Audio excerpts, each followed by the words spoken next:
Chapter 3. At break of day I was waked by the crowing of the cock.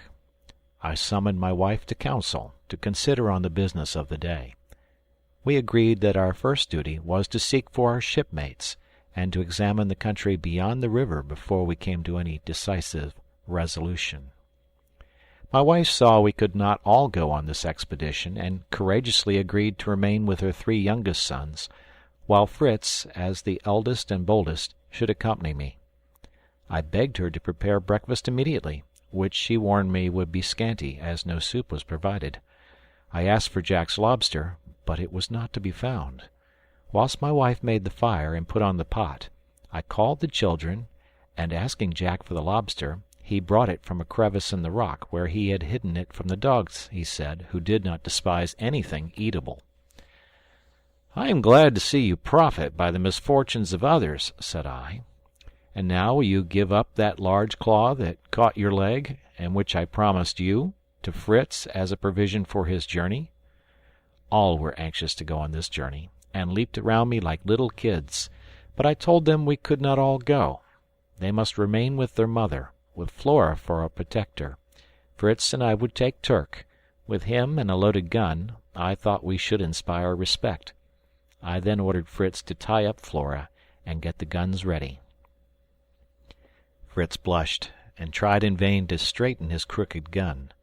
I let him go on for some time, and then allowed him to take another, for I saw he was penitent. The dogs, too, snarled, and would not let him approach them. He wept, and begged some biscuit from his mother, declaring he would give up his own breakfast to make his peace with the dogs. He fed them, caressed them, and seemed to ask pardon. The dog is always grateful. Flora soon licked his hands. Turk was more unrelenting, appearing to distrust him. "Give him a claw of the lobster," said Jack, "for I make you a present of the whole for your journey." "Don't be too uneasy about them," said Ernest. "They will certainly meet with coconuts, as Robinson did, very different food to your wretched lobster. Think of an almond as big as my head, with a large cup full of rich milk." "Pray, brother, bring me one if you find any," said Francis. We began our preparation. We each took a game bag and a hatchet. I gave Fritz a pair of pistols in addition to his gun, equipped myself in the same way, and took care to carry biscuit and a flask of fresh water. The lobster proved so hard at breakfast that the boys did not object to our carrying off the remainder, and though the flesh is coarse, it is very nutritious. I proposed before we departed to have prayers, and my thoughtless Jack began to imitate the sound of church bells. "Ding dong, to prayers, ding dong." I was really angry, and reproved him severely for jesting about sacred things. Then, kneeling down, I prayed God's blessing on our undertaking, and his pardon for us all, especially for him who had now so grievously sinned. Poor Jack came and kneeled by me, weeping and begging for forgiveness from me and from God. I embraced him, and enjoined him and his brothers to obey their mother. I then loaded the guns I left with them, and charged my wife to keep near the boat, their best refuge. We took leave of our friends with many tears, as we did not know what dangers might assail us in an unknown region. But the murmur of the river, which we were now approaching, drowned the sound of their sobs, and we bent our thoughts on our journey. The bank of the river was so steep that we could only reach the bed at one little opening near the sea, where we had procured our water. But here the opposite side was guarded by a ridge of lofty perpendicular rocks. We were obliged to ascend the river to a place where it fell over some rocks, some fragments of which having fallen made a sort of stepping-stones, which enabled us to cross with some hazard. We made our way with difficulty through the high grass withered by the sun, directing our course towards the sea, in hopes of discovering some traces of the boats or the crew. We had scarcely gone 100 yards when we heard a loud noise and rustling in the grass, which was as tall as we were. We imagined we were pursued by some wild beast, and I was gratified to observe the courage of Fritz, who, instead of running away, calmly turned round and presented its peace. What was our joy when we discovered that the formidable enemy was only our faithful Turk, whom we had forgotten in our distress, and our friends had doubtless dispatched him after us. I applauded my son's presence of mind. A rash act might have deprived us of this valuable friend. We continued our way. The sea lay to our left. On our right, at a short distance, ran the chain of rocks, which were continued from our landing place, in a line parallel to the sea, the summits clothed with verdure and various trees. Between the rocks and the sea, several little woods extended, even to the shore, to which we kept as close as possible, vainly looking out on land or sea for any trace of our crew. Fritz proposed to fire his gun as a signal to them if they should be near us, but I reminded him that this signal might bring the savages round us instead of our friends. He then inquired why we should search after these persons at all, who so unfeelingly abandoned us on the wreck. "First," said I, "we must not return evil for evil. Besides, they may assist us, or be in need of our assistance. Above all, remember, they could save nothing but themselves. We have got many useful things which they have as much right to as we." "But we might be saving the lives of our cattle," said he. "We should do our duty better by saving the life of a man," answered I. "Besides, our cattle have food for some days, and the sea is so calm there is no immediate danger."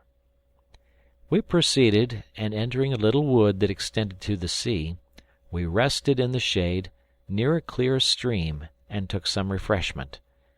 We were surrounded by unknown birds, more remarkable for brilliant plumage than for the charm of their voice.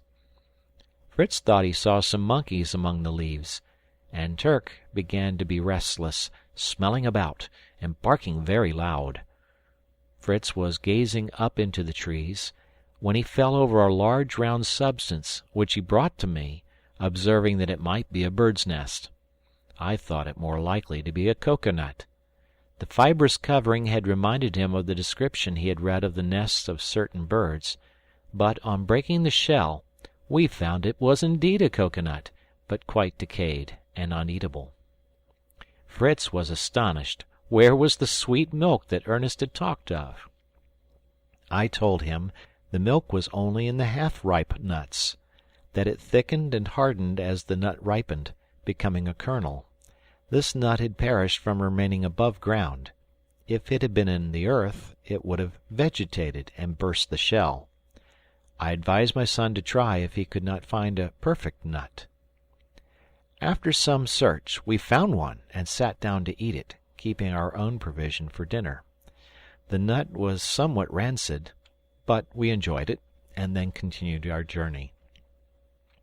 We were some time before we got through the wood, being frequently obliged to clear a road for ourselves through the entangled brushwood with our hatchets. At last we entered the open plain again, and had a clear view before us. The forest still extended about a stone's throw to our right, and Fritz, who was always on the lookout for discoveries, observed a remarkable tree here and there, which he approached to examine, and he soon called me to see this wonderful tree with wens growing on the trunk. On coming up, I was overjoyed to find this tree, of which there were a great number. It was the gourd tree which bears fruit on the trunk.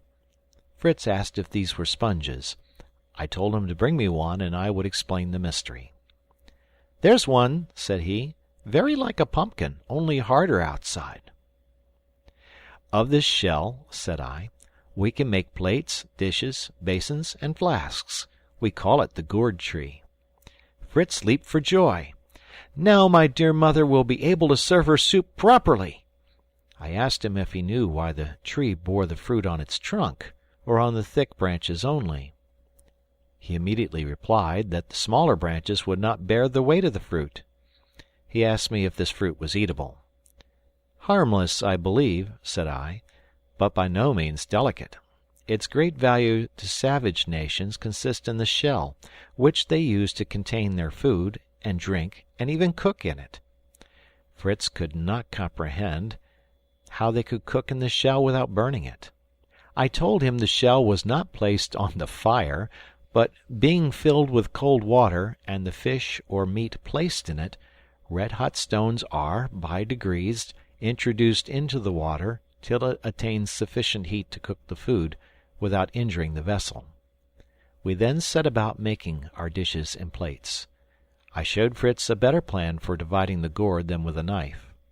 I tied a string tightly round the nut, struck it with the handle of my knife till an incision was made, then tightened it till the nut was separated into 2 equally sized bowls.